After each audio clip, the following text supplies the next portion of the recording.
I had my favorite today was somebody said, well, you must not believe in democracy. I'm like, oh, that's going to be a fun one to answer.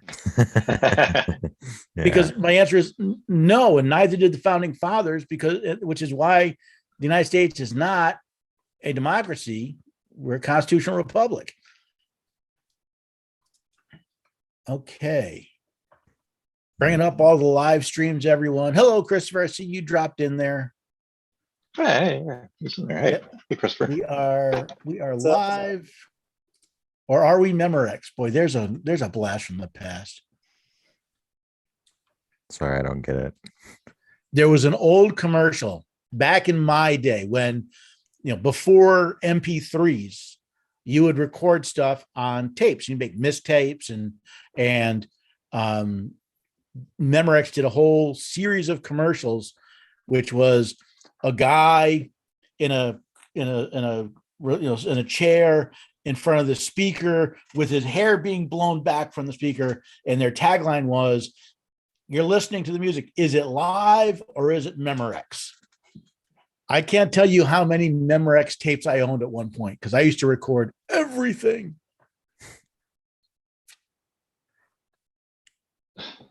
Not that I was alive, but my dad worked in radio for 30 years. And it was one of those, okay, here's that tape, swap around, record. It was a huge process. Oh, yeah. Now it's just you play the button. I had cassettes. I had reel to de-reel. I did splicing. Yes, I've been there, done that. Actually, one of my favorite ones when I was a kid, the family business was auto racing books and magazines, and my father and my grandfather and my mother would go to races and as a photographers. And my father would walk around with a camera bag that had to weigh 60 pounds of film, right? Between camera parts and film. Nowadays, he can walk around with a memory card that big that holds more than all the film he could carry in that bag. So was it Bill Gates that said you didn't need more than 16 megabytes or something like that for the rest of your life? Yeah, it was 16K. Yeah. No, sorry, 60. It was a 64K barrier, and I remember having to code around that. So yeah, my age. I still have an original TRS-80 Model 1. I still own it. So, well, hello there, everyone. It's 7:00. Do you know what your Constitution is? Well, here's the Constitution study. This is where we read and study the Constitution. And today we are asking questions. Yay. So it looks like I don't have anybody listening on the live streams yet, but hopefully they'll be jumping in soon. Everyone here is on. I got people on the Zoom and we'll be answering some questions.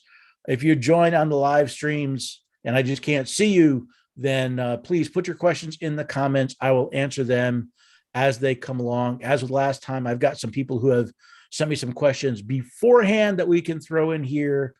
I do want to take some time, probably towards the end of the session, to discuss a couple things. But for now, let's start with the questions. Who wants to go first with the questions? I went first last time, so Andy can go. So Andy, Chris, you want to Zoom arm wrestle over who's going to go first? Christopher has nothing. I'll go. I'll leave it open for him though. Go for it. All right. Let's do. Excuse me. I guess this is kind of more a discussion, but the Space Force. I know we have things with, what is it? With Twitter and social media. What is it? I believe it's Section 230. Do I have that correct? I don't know. I'm trying to figure out that. Censorship. So. Oh, censorship. I thought you said Space Force. I'm like, yes. So Space Force is not specific to outer space. It also extends into cyberspace. So what does that mean for our rights on the internet if the military is involved? Um, Part of it you have to understand of how the internet works. Most people don't understand the internet. The internet gets its name because it's a bunch of interconnected networks. So do we want the military have a system that, I mean, they have a cyber command. They have to defend their presence on the internet. The internet is as a communication vehicle is extremely helpful to the military. The question becomes of what does it get used for? And really the rules for saying that come down to Congress, right? Because all right, they call it Space Force, but let's face it, we've basically got land and naval forces. The Air Force was originally part of the Army. The Marines are part of the Navy. Now we have this Space Force that isn't truly part of the land forces. It's treated as part of the land forces, even though it deals with stuff other than land. Same way with the Air Force. But the rules for the land and naval forces are created and defined and managed by Congress. Now, like anything else, there's a lot that our government can do to actors overseas that they're not legally allowed to do against people in America or American citizens. Then again, we don't hold them accountable for that. We got all scared after 9/11. We approved the Patriot Act, and we let. I even think at one point, W said, "Listen, I don't think this is constitutional, but I'm going to sign it anyway and let the courts figure it out." The question isn't so much is it the force, it's what do they do? If they're being used to protect the networks of the military, no problem. If they're being used in cyber combat with foreign actors in a time of war or conflict, same thing, right? We have Marines stationed at embassies around the world. Forget the military bases, because that gets into another question. You have U.S. embassies, which is U.S. territory overseas. We have Marines there, and their job is to defend the embassy. If someone attacks the embassy, if they start shooting it, bombing it, throwing things at it, the Marines retaliate. That's their job. Well, if people overseas start attacking U.S., especially U.S. government internet resources, to have somebody that's going to go out and defend against that, I don't have a problem with it. It's more how do they use it than the fact that it's involved in the thing. Now, interesting, when people talk about Section 230, the Communications Decency Act, it's one of those things where the devil's in the details. The basic idea behind Section 230 is if you are some sort of internet provider, you're an internet service provider, you are a Facebook, a Google, a Twitter, can you be sued for what someone else puts on your platform? That was the general idea. And they listed out things like, listen, you can't be, they said, let's say, if I put something up on, well, we'll use Facebook since they booted me. I put something up on Facebook. Now, let's say what I put up there was actually criminal, right? It was soliciting prostitution. They could take it down, and legally I could sue them for breach of contract. Right? So they said, well, listen, they said there are certain things that if a company takes it down, they shouldn't be sued for it. There's a logical restriction on your right to petition the government for redress of grievance.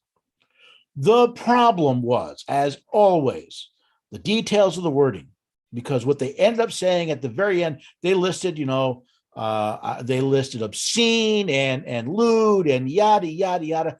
And then they listed anything otherwise objectionable. How do you define otherwise objectionable? Who defines otherwise objectionable? Because everything that is said is objectionable to someone. I mean, I could go so far as say puppies are cute, and there's someone that will object to that statement. So what they did is, in trying to say, listen, to prevent frivolous and malicious lawsuits, we're going to write this law, but politicians are politicians, right? Although they're lawyers, my guess is they're not very good ones, because any lawyer worth the salt would look at that and say, wait a second, who defines objectionable?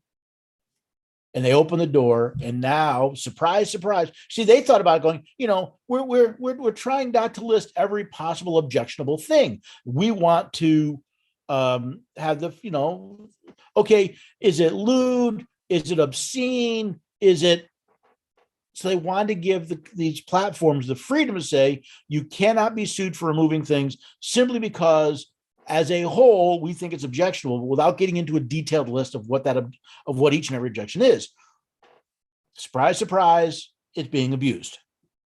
Now it's, and then of course you have the latest thing with Facebook saying, well, now that they're in court, fact checkers aren't actually fact checkers. They're offering opinions. Oh, so now I want to sue Facebook for false advertising, because you're telling me you're taking down content, including my content, because a fact checker found it wrong, but that fact checker never actually checks facts. They're offering an opinion. All right. So now you have false advertising. You are lying to your customer base. You're lying to your vendors. There should be some redress of grievance. And I can go so far as to say, listen, that last part of Section 230 cannot be valid, because it deprives the people of the right to petition the government for redress of grievance, not because something was previously found to be illegal, but because the federal government has said, see, I'm not saying that Facebook can't take those down. I'm saying the government has shielded Facebook from the consequences of doing that. And that is what is a violation.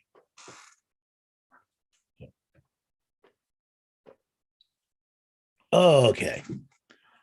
All right, Chris, have you got something? You're generally pretty quiet, but I want to make sure you get your chance to get your 2 cents in. Christopher. So I know earlier you posted on the Illinois about the Know Your Rights placards. So let's say I go into a restaurant. Question. Oh, that's right. You had a comment. Okay, yes. Because on the Scholar site, you're listed by your user. You had your username. You didn't put your full name in, so I didn't know who it was. It didn't click at first who it was. So yes. So let me how I word this question. So let's say my dad's friend owned the restaurant, and now he's stuck with this vaccine mandate. So let me see, how can I word this? Let's see, how do I defend my right against let's say a police officer comes in and then what they do? Let's say if they threaten a fine, what should I do? Well, there's actually a couple of scenarios to consider. First of all, when you're dealing with private businesses, they have the right to determine under what conditions they will allow you on their property. Now, the fact that they're being cowards and buckling under the threats from government for illegal mandates, that's a different question. That's not your responsibility, right? Neither do you have a right to enter into a retail store or a restaurant, right? We act like we have a right to go in there. No, you don't. That's private property. They used to have signs. I'm old enough to remember. We used to have signs. We retain the right to refuse service. They could refuse service for just about anything, right? They didn't like the way you were dressed. They didn't like the language you used. They didn't like, how you treated the other customers. They could refuse service. We saw that abused, right? There were people who refused to serve someone simply because of the color of their skin. Now, I think that's wrong. I'm sure most of you think that's wrong. It was an abuse of that power. And to deal with that, rather than dealing with the problem, that is somebody who is stupid enough to treat people that way, we decided to get government to deal with it for us and force them to do what they wanted against their will. It's very interesting because the January 3rd, I have an article coming out talking about the New York State wedding photographer case. And as I'm researching this, I came across a very interesting idea that I'll if I have time, I'll go into a little more. But if you go into someone's business, I don't care what business it is, it's a privately owned business, and they ask you, said, if you know, where's your vaccination card? I don't have one. They ask you to leave. If you don't leave, you are trespassing. You are committing the crime. This is actually very interesting because I heard of a bar in Staten Island, New York, where a health inspector, now remember, Staten Island is part of New York City.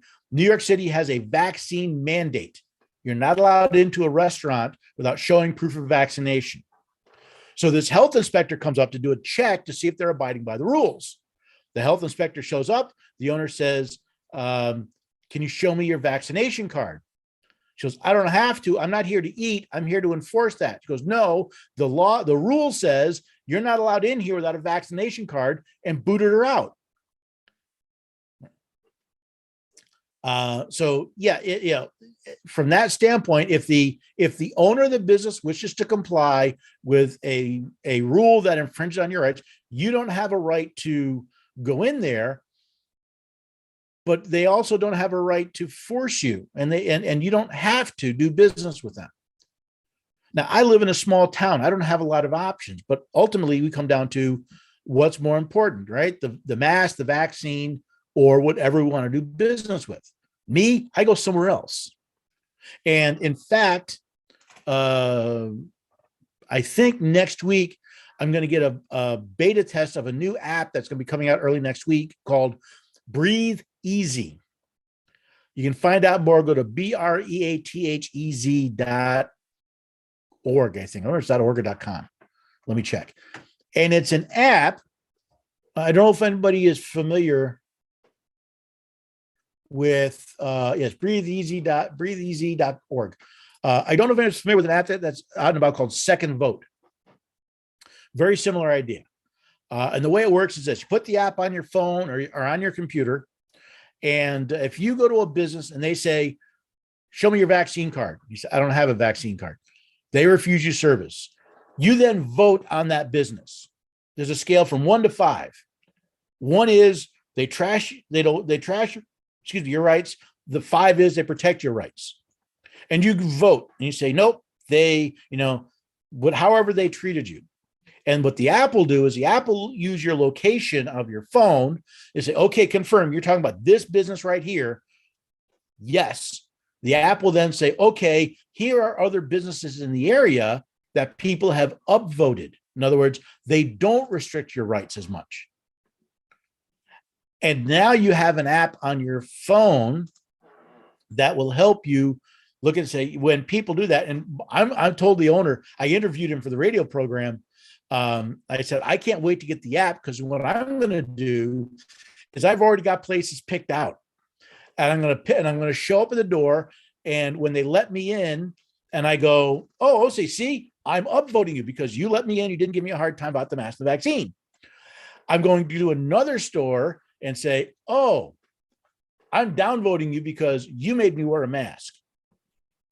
And I'm going to go right to the manager and say, I'm promoting, I'm demoting. The other thing I like to do is I like to pull out a billfold. I like to go in when they give me a hard time. I say, can I speak to the manager, please? And when the manager comes out, I show up as, see this cash? This is the money I'm not spending here. Goodbye. And let them know. And it's a brand new app. Like I said, I just interviewed the guy that developed it.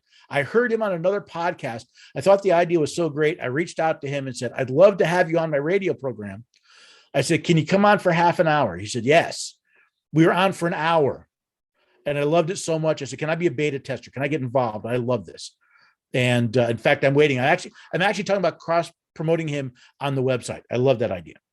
So from the personal standpoint, that's, private businesses. We need to stop bullying private businesses, because think of it this way. Let's use the example of a restaurant. There's a restaurant. You go in and you want to set the conditions under which they will serve you, right? Masks, vaccines, shoes, haircut, whatever it is. You desire to set the terms. What does that make the owner of that business? Let me see if I still have that page up. I think I still have the page up. Yes, hang on a second. Let me view this real quick. I was just going through the edits on that post for not next Monday. I think it's January 3rd. What you're doing is, where'd it go? I've got a definition here. I'm pulling up for you.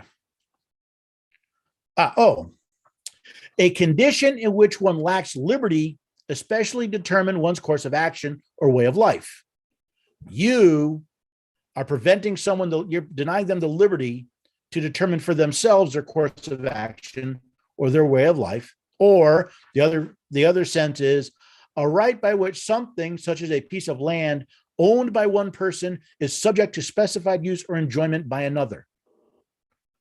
So you're talking about taking a building or a business or land owned by one person and making it subject to your enjoyment. Now, do you have any idea what word I'm defining there? The word is servitude. When we force businesses to do business with us against their will, we are engaging in involuntary servitude.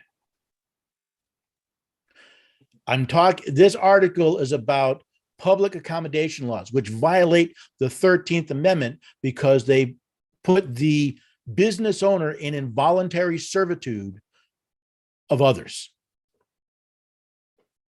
Right. So it's a very, very, I knew it was bad, but this term really kind of clicked as I was doing this research. So that's the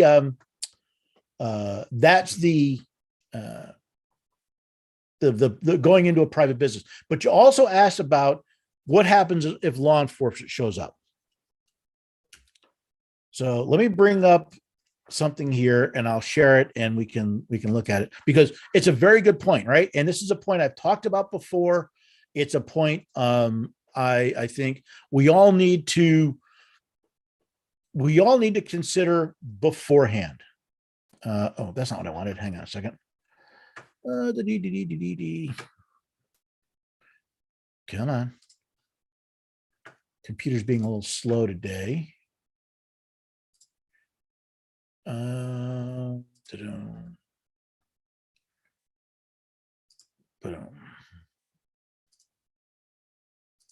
There we go. Okay. So let me share. Come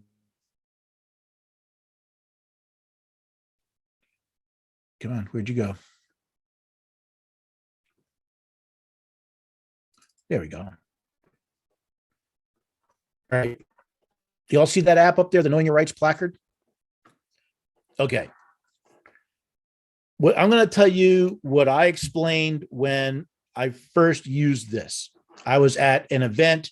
It was actually a book fair in a neighboring county. The county had just before the fair passed a mask mandate. After I set up my table, the coordinator came by, warned me, says, "Hey, there's a mask mandate. We're on private property. We should be okay, but we're right near the road and we don't know what the police are going to do." That's exactly the word she used. My response was, "I don't care. That mask mandate's illegal." And I handed her this document. And this is what I was prepared to do. She said, "Well, if the police show up, we're sending them to your table." I said, "Be my guest," because this is what I was prepared to do. I said, "Understand, supremacy clause right here, left-hand column. The Constitution is supreme over any state law, state constitution, county regulation, county edict. It is supreme over everything. Now, the Constitution says that in this case, Amendment 14 says no, Amendment 5 and 14, no state nor no person shall enforce a law that deprives a person of life, liberty, or property without due process of law. I said, I am at liberty. You haven't shown me to be a danger to others. You have no probable cause that I'm a danger to others. I've not violated a law that does I have any valid law, because if you look at the bottom, this law, which is repugnant to the Constitution, is therefore void. So I haven't violated any law. You are depriving me of my liberty. You are depriving me of my property, both in control of my body and in my business. That means you violated, right-hand column, Title 18 of the United States Code, Section 242, which means, should you attempt to detain me or arrest me, my first phone call will be to my lawyer, my second phone call will be to the FBI, and my third will be to the U.S. Attorney's Office, because I want a complaint filed for you committing a federal crime punishable by up to 1 year in jail. An officer, if you even threaten to reach for that sidearm, now is 10 years in jail. And oh, by the way, it's not on here, but the Supreme Court says you have the legal right to resist an unlawful arrest. There's Supreme Court precedent for that. I said, now, officer, now that you are informed, right? Because if you notice 18 U.S.C. 242, it says knowingly, where is it? Willfully subjects a person, right? I've informed you that you are about to violate, that you're about to commit a federal crime, that you're depriving me of my rights, that you are about to commit. How do you wish to proceed? And that's a decision we all have to make for ourselves, including the officer. Now, some officers will go, oh, crap. I never knew that. No one ever told me this. What are you talking about? And I'd love to have a discussion with him about all this. I'd be more than happy to, him or her. Some officers, they don't like being challenged. They get their dander up. They're going to slap cuffs on me. Okay, here we go. Lawyer, FBI, U.S. attorneys. I said, I want the case numbers because I want this investigated. Now, do I really expect the U.S. attorney to press charges against some county, some sheriff's deputy or some city police officer for enforcing an illegal mask mandate? If it's just me, no, I'd be surprised. But I'd love to then go to my representative and say, hey, wait a second. A crime was committed against me. We had assault, we had unlawful arrest, we have deprivation of rights under color of law, and the U.S. Attorney's Office did nothing. What are you going to do about it? I want to be on the news. I'm going to find every news outlet that I can find that will listen to me and say, this officer, I want their name, I want their badge number. I want to get my phone out. I'm going to have my phone out recording because I want to picture their ID. Because I'm going to let everybody know this officer committed a crime and nobody's doing anything about it. Because I guarantee you, probably 90% of the people out there have no clue about 18 U.S.C. 242. The question is, how far are you willing to go? Not everybody's going to stand up and say, excuse me, officer, you're about to commit a crime. Some people will go so far as to resist arrest. I think that's a bad idea. Officers are trained not to lose in those situations. If the officer is going to take you into custody, the officer is going to take you into custody. There's nothing you're going to do to stop that. So unless you are literally fighting for your life, there is no benefit in my mind to resisting arrest. You stand a much better chance having other people witness this and share it, which is the other part of the story. See, in these situations, you don't want to be alone. You want someone else with their phone out and their recording video. You want that to go out to the cloud. You want that to go out to news media, and you want to do it as quickly as possible. You want witnesses to the crime. Because if you look at what happened in Texas, right, people got bent out of shape when they saw a mother being dragged off in cuffs because of an overzealous law enforcement officer. People got excited when they saw the guys at Attila's gym kicking down the door that the city had illegally chained and boarded up. We want that evidence to be available. But as far as what do you do, that truly is up to you. Because at least I believe in liberty, which means you have the liberty to decide how far you want to push this and under what conditions you will, under what conditions you'll stand. I can't make that decision for you. I can only tell you, here's my thinking. Here are the tools that I've put together, and you're free to use them and share them to your heart's content. Does that answer your question, Christopher? Yes, it does. Well, that's good. Okay, Tunnel Lord, it's your turn. How did you know I had a question? Because you said you did, but you asked a question you said you asked first the last time, so you'd let someone else go first. I actually, believe it or not, I actually listen to what people say on this Zoom call. Okay, so there's this this interesting thought. You know how we have a 10th Amendment in the U.S. Constitution, and it says any power not given to the federal government is left to the states, or to the people. Or the Ninth Amendment. No, the 10th Amendment says a power not delegated to the United States remain with the states unless I'm sorry, a power delegated to the United States and not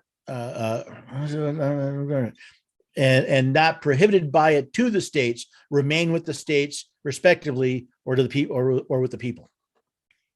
Yeah. So I was curious is if a state constitution, because the U.S. Constitution specifies that so that the federal government doesn't go and do whatever it wants. It boxes them in. Well, yeah, it does, but the people aren't making sure it does. They're not enforcing it. So if a state constitution doesn't specify that or have an amendment or an article, kind of like the 10th Amendment, can the state governments do whatever they want? Well, again, they're limited by the same constraints. So if the power is delegated to the United States, it's the United States job. If it's not delegated to the United States and not prohibited by the states, well, then it depends on literally on the state constitution. What are the people of the state authorize the state to do? If it's prohibited to the states, then a state constitution cannot grant to a state a power that is prohibited to the state by the U.S. Constitution. Excellent example is printing money, right? You cannot in a state constitution say that the state of Idaho is now going to print their own money and issue their own coins. However, your state constitution can say that we will accept silver and gold as legal tender, because the Constitution says states will not allow anything but U.S. will not use anything but silver and gold. I want to get this right, because the way it's worded, it basically says, listen, you're either going to use U.S. dollars, silver, or gold.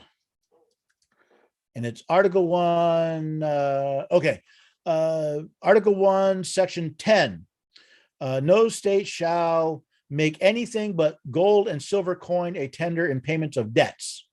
Wash your hands. So basically, that's the limitation is if it's prohibited to the states, right? So the state can't say, we're going to let you use Bitcoin to pay off your debts.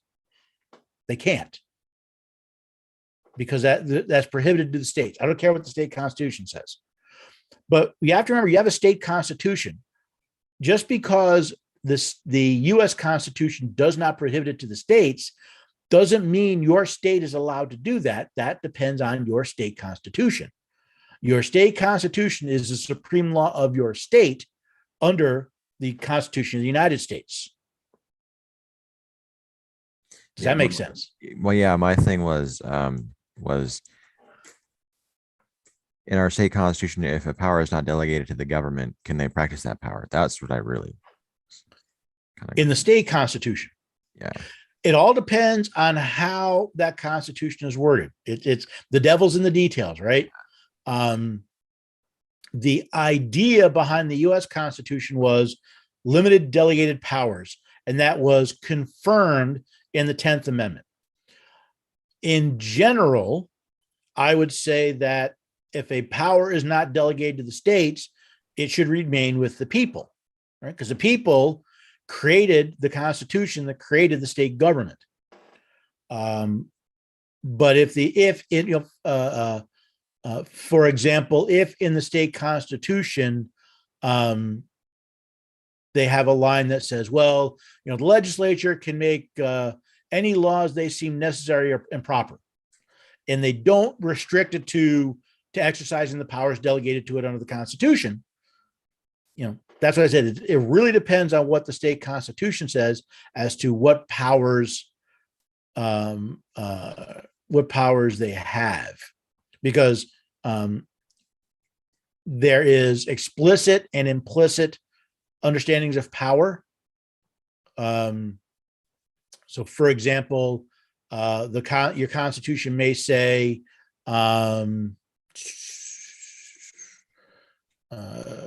they may say that every year after the decennial census, the legislature will redistrict based on their apportioned, based on the apportionment of both the federal districts and the state districts. Right? That's a positive. That's an implicit power. They have the power to redistrict every 10 years specifically. An implicit power would be to punish violations of the natural law. That's a lot more implicit. That's a lot fuzzier. And since a lot of the state constitutions were written by lawyers, and lawyers are really good at leaving themselves wiggle room, you'd have to look at it specifically at the state constitution. And most likely you would find it not in the minutia, but you'd find it in one of the opening articles, either the Bill of Rights, Declaration of Rights, or as they're setting up the powers in the three branches of government. How broad do they define those powers? How specific are they in what they can and cannot do? Yeah, in regards to being early in the Constitution, state Constitution, yeah, I found a section that says that any rights that are not specified in the state Constitution are still left to the people. Like if it's, yep. Yeah. So there you go. Most state constitutions say all power is inherent in the people. That would also be a saying, listen, the power is inherent to us. If we didn't tell you can do it, it's inherently ours. So, but again, that's one of those where you really got to look at the different states. And we do that for a reason, right? Some states want a lot more government control. Some states, people want to be left alone. That's why they're different. That's why it's not an easy and pat answer. Yeah. Okay. Oh, excuse me. Let's see. I got one person on YouTube. If you want to ask a question, by all means, put it into the comment box. I'll be more than happy to answer that question. I don't have any questions on the website. So let me pick up a question that I had that was asked to me previously. And okay, let's look at this one. All right. So I was asked, can I be fired or let go because I did not get the vaccine mandate? I believe, or I'm pretty sure it's against my constitutional rights for them to make me do anything, even take a medication that I do not even know what's in it. And this is kind of a variation of what we talked about before, because if you're dealing with, and I'm always going to make the distinction between public and private, because private means private property. Public means public property, means all of us own it, which is why I laugh that they charge the January 6th people who went to the Capitol with trespass. How do you trespass on property you partially own? That's a whole other question. But the question then becomes your employer. If we were dealing with a private employer, who owns the job? That's a very important point. The employer owns the job, not you. The employer made an agreement with you. Says, all right, here's the deal. I will trade your work, your skill, your time in exchange for some remuneration. We have an agreement. But if they wish to change the agreement, like any other agreement, the first thing you do is say, okay, do you have a employment contract? So if you have an employment contract that says that under these conditions, you will be let go, summarily let go, yada, yada, yada, yada, and they are changing that, they've changed the contract without your agreement, right? That's actually a contract violation. Now, contracts are written by lawyers, and they may say that, we can change this at our discretion, right? But it's their job. It's not your job. You work at their job. So you don't have a right to, that job. So if they decide that, you know what, we don't want to fight with the government, we don't want to fight with the tyrants, we're just going to capitulate. Or in some cases, we agree with this and we're going to enforce this. This is now a condition of employment. That is their right. The only question is, are they doing it in a way that violates your employment contract? If you don't have a contract, do you have an employment agreement? Do you have an employee handbook? Have they changed the rules, and what are the rules they established for making those changes? But just as you can't force someone to serve you in retail, you cannot force someone to employ you. That is just another form of involuntary servitude. Okay? The same way they can't force you. See, that's the other part, is they can't force you to take the vaccine. They can only say it is now a condition of employment. If you don't take the vaccine, we will no longer employ you. In other words, they've changed the conditions. If both sides cannot agree to the fundamental condition of employment, the employment stops. And the only question is, did both parties follow the previously agreed upon rules as to how that would happen? That's the nature of the beast. So there's one question down. All right. Who's next? Who else has a question?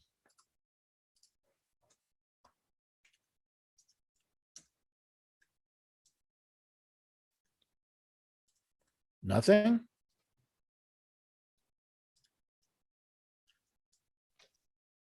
I suppose I will jump in.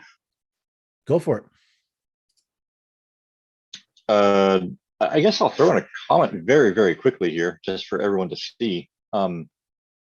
Pertaining to some questions earlier, I did receive the mask in the mail, and just to let everyone know, it works wonders. It says mandates are tyranny worn under duress. It definitely gets some eyes open there.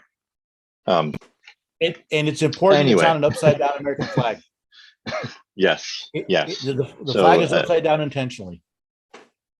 I think, and Sally, if anyone just a side note, I was looking for a better mask. I wanted one of those that wasn't folded up, but I couldn't get one that I could reprint and resell like that. So I think for everyone's situation, it does what it needs to do. So if anyone's in that situation, I recommend getting it. 5-star rating, by the way. Anyway, so my question was going to be kind of regarding the Second Amendment, but this is actually a state issue, because in Pennsylvania, we had a bill passed that was going to allow permitless concealed carry. However, Comrade Wolf, sorry, not sorry, he vetoed it. And our state constitution, it says, I think this is section 21. The right of the citizens to bear arms in defense of themselves and the state shall not be questioned. So is that denied? Like, do we even need concealed carry permit at all? Or is that considered due process? I kind of feel like we don't need to go through that personally. So yeah, there's licensing is always an issue. So here's, because licensing is considered prior restraint. The idea is they're saying you cannot exercise a right protected by the Constitution of the United States unless you get our okay.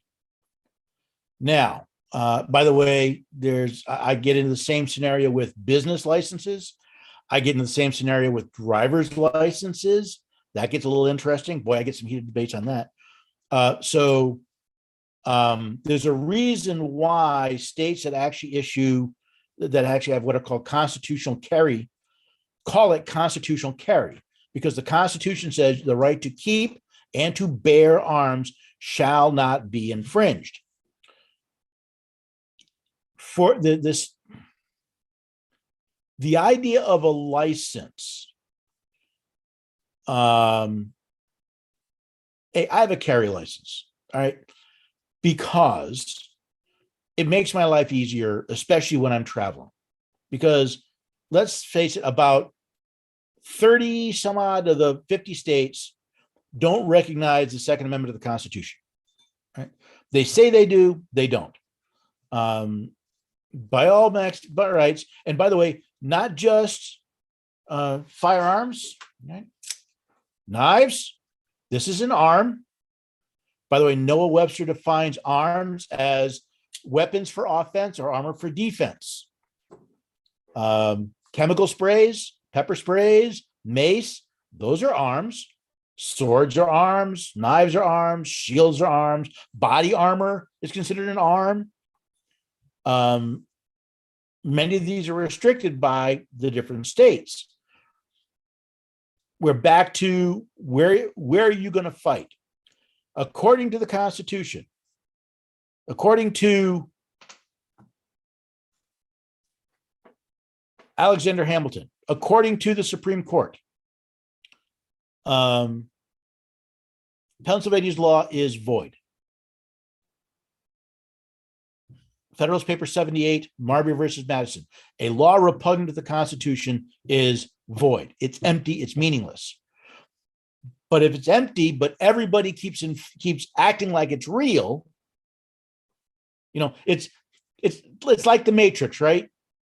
If you know you're in a program, but everyone else doesn't, acting like you're not in a program doesn't do you much good, right? Because everybody's gonna disagree with you. The interesting thing is, for example, Tennessee this year passed permitless carry. Some people call it constitutional carry. It's not truly constitutional carry. I've read the law, but it is permitless carry. I'm still keeping my permit. Why? Because not all the states recognize my right under the Second Amendment to keep and to bear arms. The question really is twofold, right? So you basically have a governor that violated their oath to the Constitution. They violated their oath to the Constitution of the United States and of the state of Pennsylvania. Right? He did. You see, he vetoed legislation that would have put into law something stated in your state constitution. And in doing so, he violated something protected by the Constitution of the United States. But if the police are still enforcing it, how far are you willing to go? I know there are people walking around. I know there are people in Pennsylvania walking around with a firearm loaded and no carry permit. I know it. If I were a betting man, I'd bet my bottom dollar on it. So we're back to what is the purpose of a permit? It's to keep track of who's carrying firearms.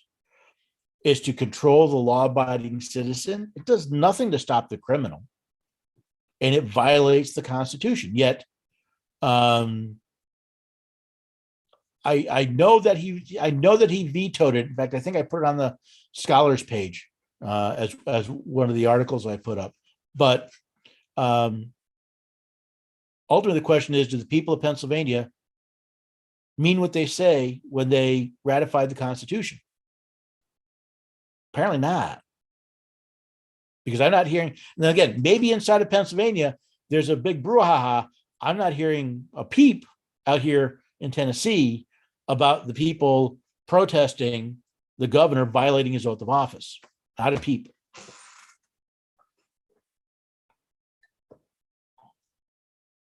No, it's nothing out here, and I'm ashamed of it.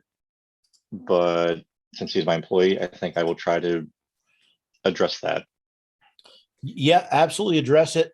And I think part of it is crafting the argument in a way that's persuasive to others. There's an art in how you make a point. There's a reason why when I was talking about involuntary servitude, I didn't start out with the word involuntary servitude. I started out with the definition of servitude without telling what the word was. Because I'm trying to get you to engage and be curious so that when I give you the information, you're ready for it. I think very often a lot of people approach the method in a way that it doesn't help their cause, right? For example, the guys that like to wander around with AR-15 slung across their chests to promote open carry. They may be legal. I don't think it benefits their cause. It may be perfectly legal for them to do, but I don't necessarily think it benefits their cause. And the people that I've heard talking about what Governor Wolf did, yes, he violated his oath. Yes, it's a violation. Yes, it's, but nobody's pointing out, wait a second, he violated his oath of office. He broke the law. He's committing a federal crime, right? Because he's willfully denying you your right protected under the Constitution to keep and bear arms. And that's the message. I think crafting that message in a way that people go, hey, wait a second. Because right now it's only a question of, should people be allowed to carry a gun or not? Should people required to get a license to carry a gun or not? That's the focus of the discussion.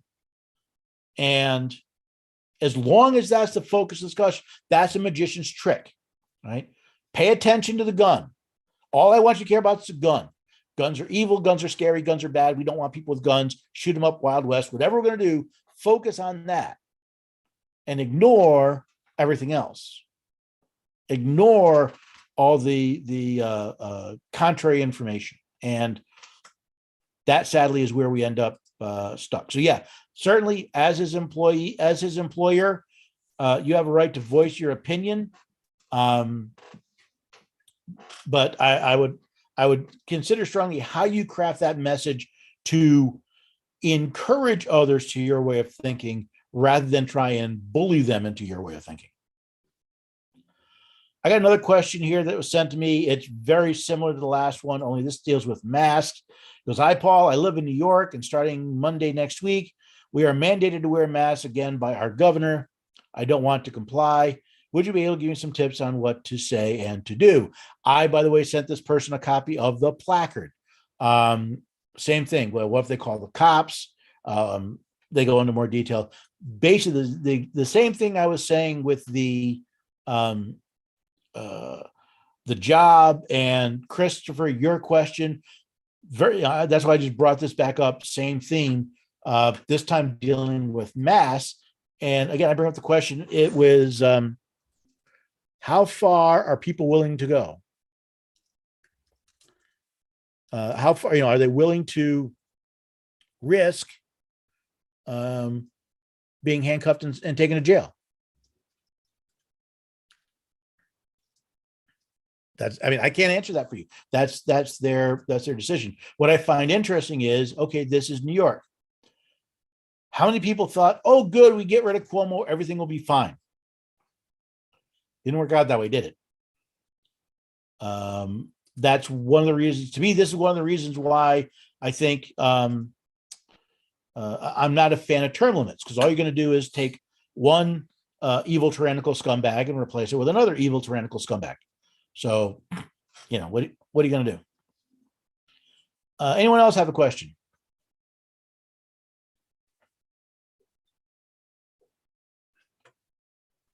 I do. Okay. Let me just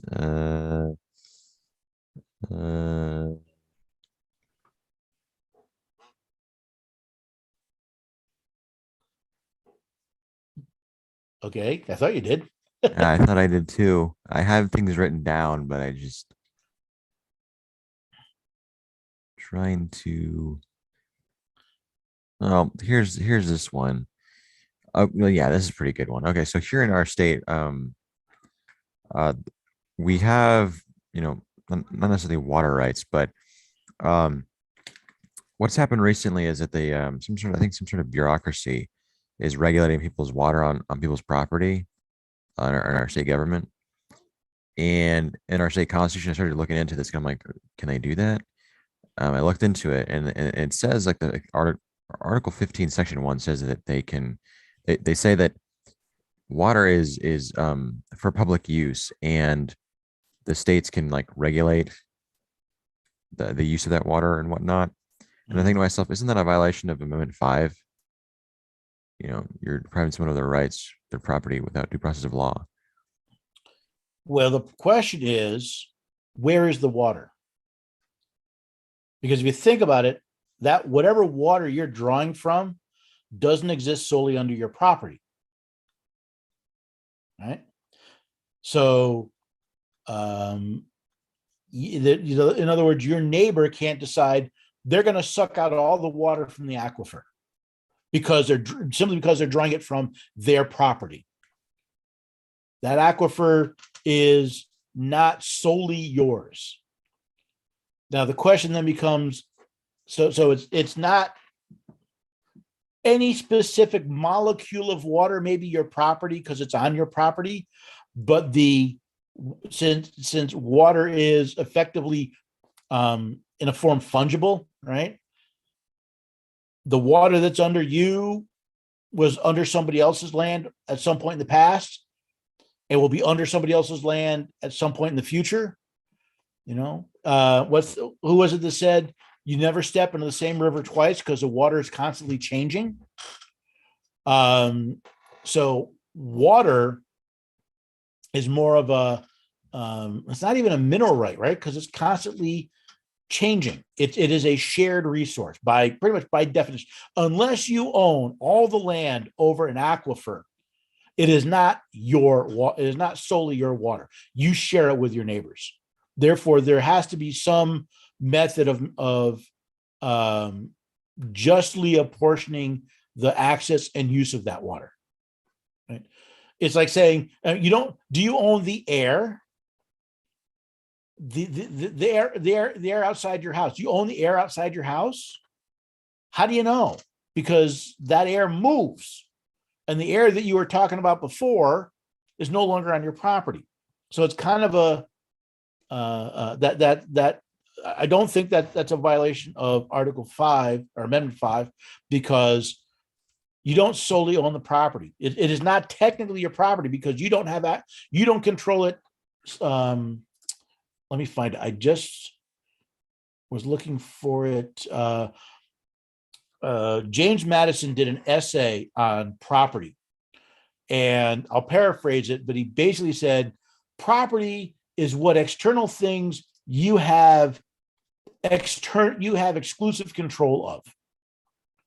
That's not exactly right, but it is external things. It's things of the world to which you have exclusive control of, preventing everybody else. So your house, your car, you have exclusive control of. That water under the ground, you don't, because you control it, and everyone else that is using water from that aquifer control it. So it's not technically your property. I'm sure it's not what you wanted to hear. I don't know. I never thought of it that way. I'm just like, oh, it's on my property, it's mine. It's an interesting question. It's in fact, I got another one. That's why I love the Q&As, because sometimes, we come across things, and if we think about it from, a different viewpoint, oh, I didn't think of that. And we open up. I'd never thought of it that way, but as soon as we were talking about water, I'm like, oh, okay, this makes sense. I had another question. Somebody sent the piece I did on USA Inc. to a friend, and her question and response was, in other words, every law that Washington makes stays in the 10 square miles of its country and has no authority over the rest of the states. And you want to know, how did he answer that question? She didn't understand the video. Well, the person didn't understand the video, but the person didn't understand something. My first question was, when she says, when Washington makes a law, what is she referring to? Because Washington is a city. So if Washington's making the law, it's actually the city of Washington, D.C. You're talking about the city council, the city government. More likely what she's talking about is the U.S. government, the government of the United States, whose seat is in Washington, D.C. And they do have legal authority outside of it's actually less than 10 square miles now, but the original 10 miles square, because it actually wasn't 10 square miles, it's actually 10 miles square, which if you do the math is actually 100 square miles. But not my point. But it kind of goes to show that we have this preconceived notions, and we don't necessarily think through, I think, what we're saying and what the response is. All right. So yeah, my first answer was, when she says law that Washington makes, what does she mean by Washington? Does she mean the government of Washington, D.C., or does she mean the government of the United States whose seat is in Washington, D.C.? If it's the government of the United States that happens to reside in Washington, D.C., then her statement is incorrect. It does not, it impacts the entire country, but it's limited to the country, right? It's limited to the states and the union and the territories. But if she's talking about, well, the city government, well, yeah, that would only be the 10 mile square of the district. But that would add a level of nonsense to her question that, I can pretty well infer that what she meant was the government of Washington, which happens to be, the government of the United States, which happens to be in Washington, D.C.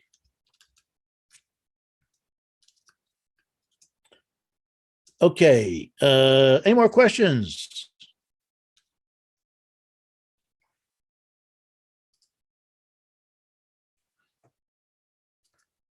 Any more?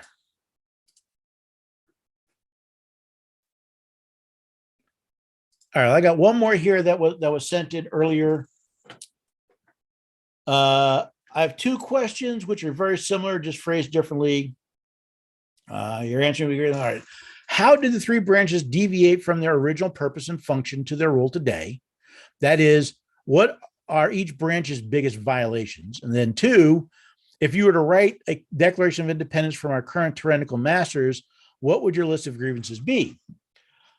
And I thought that was an interesting question. The answer to the first question was, how did they, little by little, it's the whole adage, how do you eat an elephant? One bite at a time. You can go all the way back to Andrew Jackson and the patronage system amongst the political parties. That was part of it.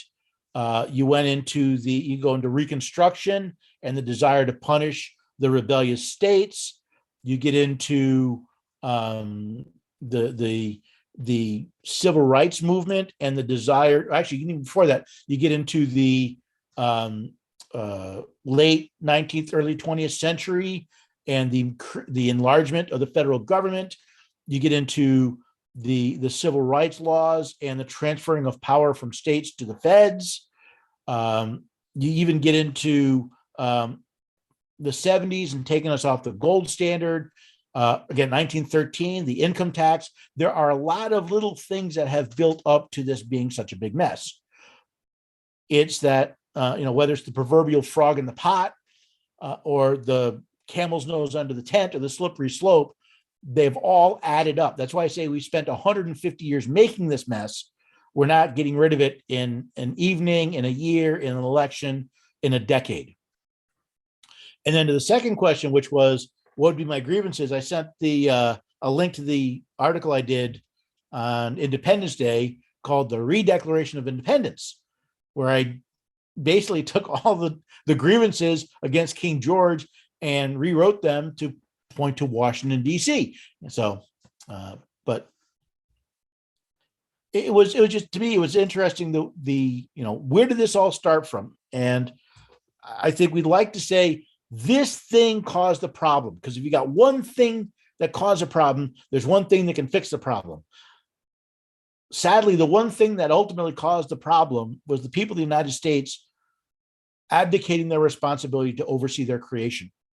And that's the hardest thing to change, because people don't want to do the work.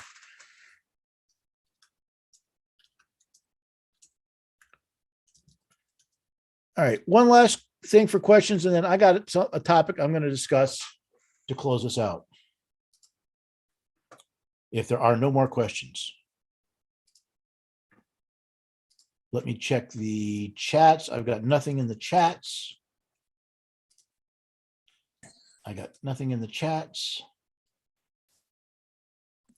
No, it's not much of a question. It's just it's not much of a question. All right. I've been thinking lately. Most of you know by now that starting early next year, I'm going to be doing a live Constitution study. I'm going to go through the whole study that I've done before. I'm going to do it on Zoom. I'm going to do it very much like this. One Zoom room, questions, answers, conversations, wonderful time. Why do I bring that up here? There actually hasn't been a lot of attendance on the Q&As. Now, it's coming up to a holiday, so I didn't expect much today, but in general, I'm only getting about 5 or 6 people showing up to the Q&As. Now, I know you guys love the Q&As. I enjoy the Q&As, but I'm wondering if it's worth continuing doing these live Q&As.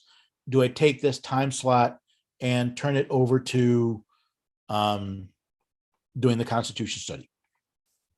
I haven't decided for sure yet. I may still throw in some Q&As from here, here and there, but the regularly scheduled Q&A, if only 3 or 4 people are showing up, is that the best use of the resources? And I kind of wanted to since especially you three are the reliable 3. You're almost always here. So I kind of wanted to get your thoughts on it. I would say just maybe reduce, like, you do the Constitution study, but you leave like 30 minutes at the end for just questions about the Constitution. Just any questions. The whole Constitution study is a form of Q&A. So the way it'll work is clause by clause, we'll go through the Constitution. We're going to start with the Bill of Rights, and we will read the clause. It'll be then open for discussions and questions. So this is not, while it will tend to be, it'll be biased towards me speaking because I'm the expert, right? So I'm going to talk more than everybody else, but it's always open. Every clause will take time to open for questions, and but yeah, I mean, I'll make time. That was kind of what I was thinking is, making time for questions not on the topic at hand, leaving time for that at the end. That's probably a good idea. I was kind of thinking of that as a possibility as well. Well, yeah, if that's the case, and yeah, it probably be better. At least I think it's better just to go with the Constitution study. I mean, Yeah, because there just doesn't seem like the Q&As. I mean, for a while there, we're getting a little bit of interest. We're getting 8-10 people showing up, but it's been, like I said, you three, and then maybe one or two other people, maybe three. And, it's just, to do that, to do the Q&As and the studies. And when the Q&As are only getting a few people, by the way, I haven't looked yet. I've gotten several answers to my post about the, when do people want to have it? What was I looking at? I was looking here. Oh, I'm looking because I'm on the wrong website, dummy. I manage so many websites. It's getting ridiculous. And it's not a bad thing, but okay, let's see. We had I got 11 people that pre-registered for the study. And most of them, if memory serves, I'm bringing up the list now. We're looking at a weekday evening. Looks like I've got several Mondays, a couple of Sundays. So I may move the day of the week around, but I'm thinking about just doing twice a month. We'll doing the Constitution study instead of the live Q&As. And then we'll see if I start getting a bunch of questions, a bunch of interest in the live Q&As. The question then becomes, does it make sense to live stream if no one's paying attention to them live? I mean, I'm recording them and I then edit them down and upload them to any sites that don't keep the recording of the alive, right? So like YouTube, I think, keeps a recording of it. It's maybe I do it simply as a Zoom call and not, I don't know. But that's kind of my thought is for next year is I'm going to switch from doing the Q&As to the study, leaving question time in there. It will probably change dates because like now I'm saying right now the most popular date on the list is Monday. So we'll see how it works out. Are all three of you scholars? That was the other thing I wanted to look up. Are all three of you, I'm sorry, are all three of you apprentices, I should say? Are you on the scholar site? Andy, I know is. Yes, yeah. Where was I looking for? I'm not. Do you have an account on the scholar website? But yeah, I have an account there. Yeah. Okay. Christopher, are you on the Scholars website? Yeah. Okay, because here's how this is going to work. At least this is the way I plan on having it work. Where did you? Oh, again, look at the wrong website. The Bill of Rights, I'm giving away for free. Everybody's going to have access to that. It will be anybody can register for free for the Bill of Rights study, the Bill of Rights portion of the Constitution study. It'll be available both live.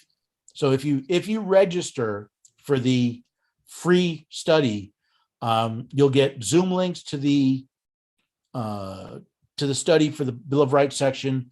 You'll also get access as a member of the Scholars website. I will turn the study into one of the online courses. So I'm going to create a course called the Constitution Study, and there will be a lesson for each of the study events, right? And the ones on the Bill of Rights, every member of the Scholars will get that absolutely free, no charge. The rest of the Constitution, I'm going to charge for. I got to keep the lights on somehow. Here's my plan. If you are an apprentice, meaning you're paying a paid scholarship, or I should say, yeah, a paid membership to the scholar site, you get the study included in your package, right? No need for anything else. If you don't want to be and by the way, that's probably the easiest, the cheapest way to do it, because it's $5 a month or $50 a year, and you've got access to it.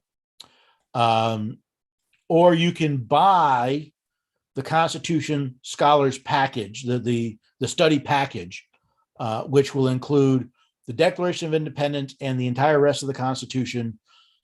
Not only the live events, right? So there'll be a separate Zoom room for it.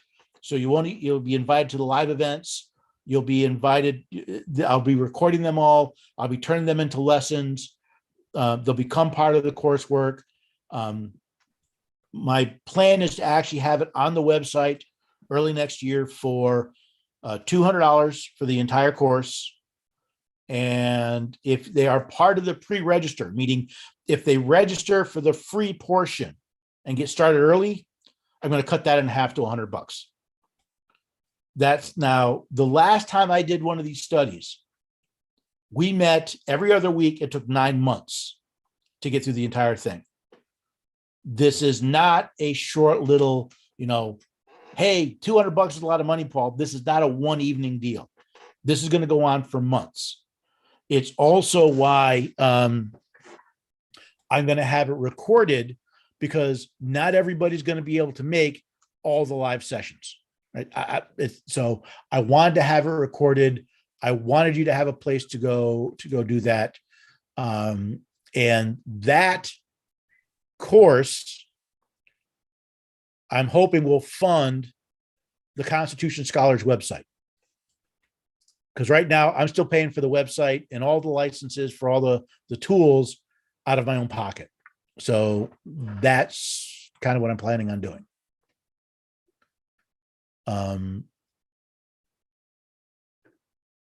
Anybody have any questions? Like I said, you three have been the most active on the Q&As. I think it's all great ideas around. I don't want to put more pressure onto it, but something I would like to see, not from you, but just in general, is I would actually like to be challenged on things. I don't want to just learn. I would like to also be faced with something and be able to navigate through that situation on my own. Yeah. Which I'm sure is what the apprentice situation is. The quiz. I was thinking quizzes or something, something to test our constitutional fortitude or something. So interesting, because I'm actually working on that for the apprentices program. I wanted the apprentices to be a true mentoring program. It kind of started off as a study program. I really want it to be a mentoring program. But I'm actually working on, so if you don't know, if you sign up for the scholars for the free site, you get access to all the state groups, and there's a certain set of courses, which are mostly webinars I've recorded. And there's a library of a couple of online books you can read up there that's included in the free stuff. The paid scholarships, the paid members have, they get access as you move up the tiers, right? Apprentice, journeyman, master, they get access to more and more. I'm working on what I'm calling the apprentice course. My goal is, I've been working on it. I'm actually hoping to have the first 1 or 2 lessons up by the first of the year. The first lesson is called scholarship. And it's this idea of what are the standards that I hold myself to as a scholar. Therefore, what are the standards I'm going to be asking the apprentices to rise up to? And I just recorded this the other day, recorded the video. I want to put some, because I want to have things, some of these I'm going to put quizzes in. Some of these they're going to have, you'll hit completion marks and certificates, and I wanted to be part of that process. But the very first one I put up is because I've got the study, right? And I'm expecting all the apprentices will participate in the study, if not live, via recording, right? I'm expecting that. And I want to put some things in there that I don't know if I was may challenge you, may test, all right? But that's kind of the plan. The scholars course is what's outside of the Constitution itself. So, for example, actually, let me bring it up. I've got the, I think I still got it up here. Yeah. So, like when I talk about scholarship, which, by the way, is defined as the character, qualities, activity, or attainment of a scholar, and I talk about things like why. The question why is the most difficult question to answer. What are the foundations upon which to build your own scholarship, right? As you're building your knowledge, your understanding, what are the things you should be founding them on to make sure that it's a good, solid foundation? I give you some examples. I talk about verifying sources, why it's important, things you want to look at, things you want to consider. Again, some more examples. I got that. And it's funny because we were talking before, Andy, you were mentioning about, oh, I was wrong. The fact that people can admit that they're wrong, one of the things I was working on in this scholarship course is the idea to recognize, one, you have a worldview and you have biases. We all do. We need to be aware of them. And then two, remind yourself that you may be wrong. So that's in that course. Again, my goal is to have that course up for the scholars. I'm trying to get at least the first lesson up by next week, right? Because after next week we're into 2022. So I am looking for what can we do with the apprentices that A, fulfills a need the apprentices have, and B, would be things that would bring other people in to say, I want to be part of that too. Because I've tried online meetings and they weren't attended. I've tried email blasts and I get very little response. So I think maybe if I start putting out some stuff, I can find the people that are really engaged. And by the way, I'm going to make, once the course is done, I'm going to make completion of the apprentice course and the Constitution study a prerequisite to becoming a journeyman. Right, so that's kind of my plan is you finish this course, you pass this course, you pass the Constitution study course, you're then qualified to become a journeyman, which again will open you up to new content. There's an apprentices group, there's a journeyman group, there's a master's group. There's going to be more lessons, and we'll start looking deeper. When you go from apprentice is about understanding the Constitution, journeyman, we're going to start getting into more about teaching and using the Constitution. Right? How do I no longer need someone to tell me what the Constitution means? How do I find out for myself and then explain it to somebody else?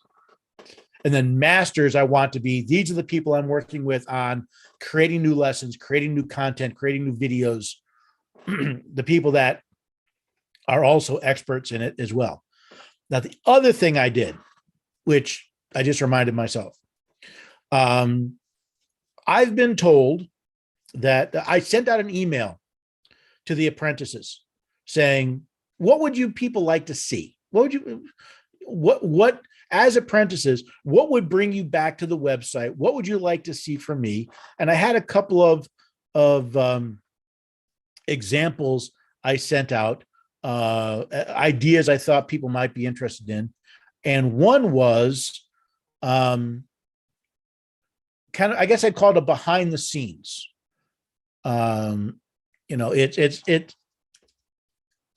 a day in the life of the scholar, something like that. So what I did is, I was looking to see if I found the email blast, but I guess not.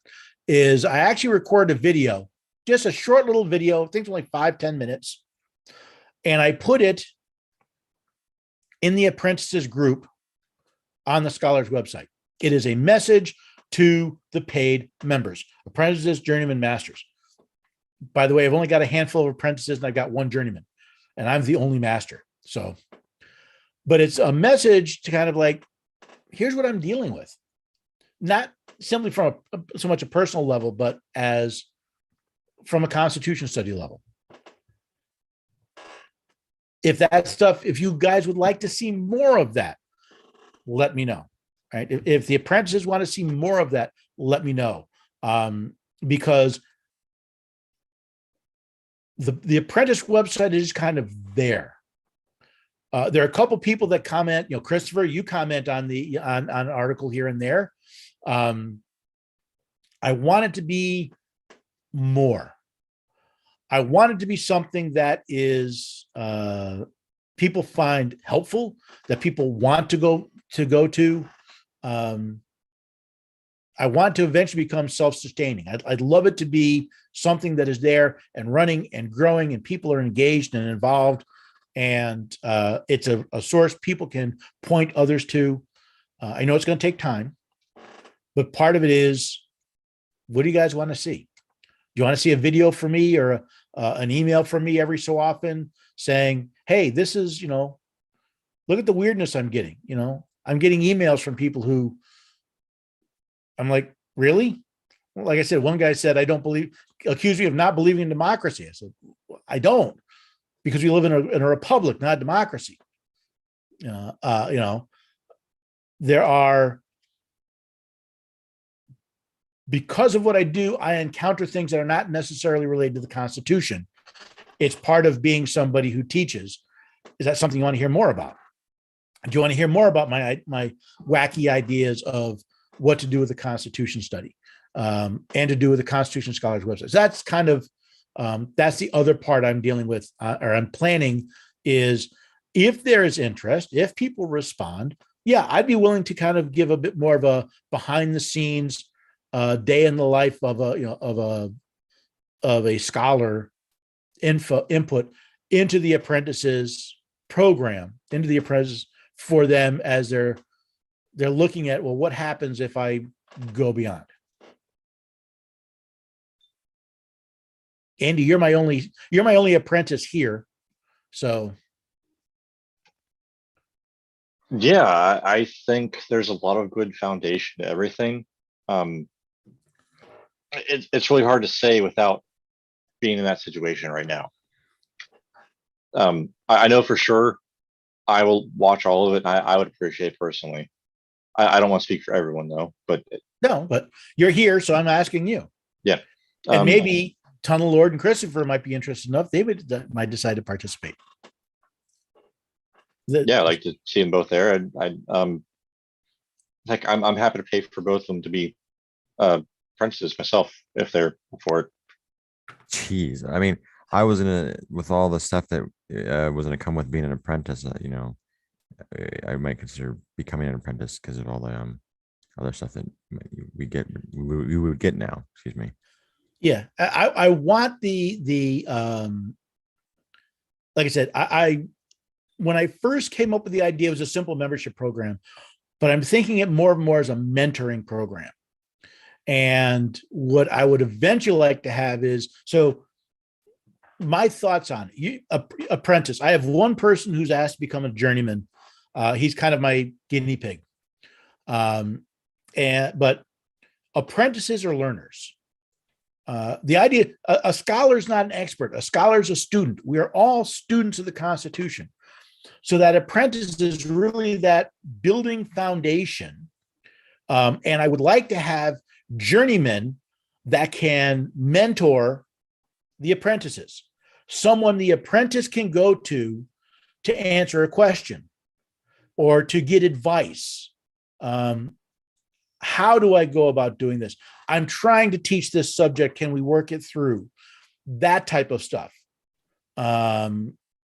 Right now I have one journeyman. He's not ready. So I'm the mentor for everybody. I then want to have masters that mentor journeymen. And then I mentor the masters, right? Ultimately, that's where I'd like to be. So the idea is someone would come in, they'd join the Scholars Free program, they'd see what's going on, they'd be interested, they'd say, yes, I want to learn more, I want to really get engaged. They'd sign up for the apprentice program. They would get access to the extra materials, the extra classes. I would find a person that could pick them up and just be a person to talk to. Not just the nameless, faceless blob, but a person they could talk to. I've even considered some tools on the website that would facilitate that. I just don't have enough resources for it yet. But the apprentices would be studied to become journeymen. And the journeyman's going to now have apprentices that they're helping while they're learning from a master. And that, so if 100 people become freebie members, if I can get 20 of them to become apprentices, and of those 20, if I can get 5 to become journeymen, and of those 5, I can get 1 to become a master, that's kind of the ratio I'm thinking. And in that process, if I get 100 apprentices that turn into 20 journeymen, that turn into 5 masters, I've just about paid for the website every year. Their subscription fees pay for all the website and all the tools. That's kind of where I think we're gonna come out to. And then of course I want it to grow. By the way, I'm already looking at another hosting provider. My hosting provider that I have now is okay, but they're the service is a bit sluggish. I really don't want to go to AWS. I want to find another provider.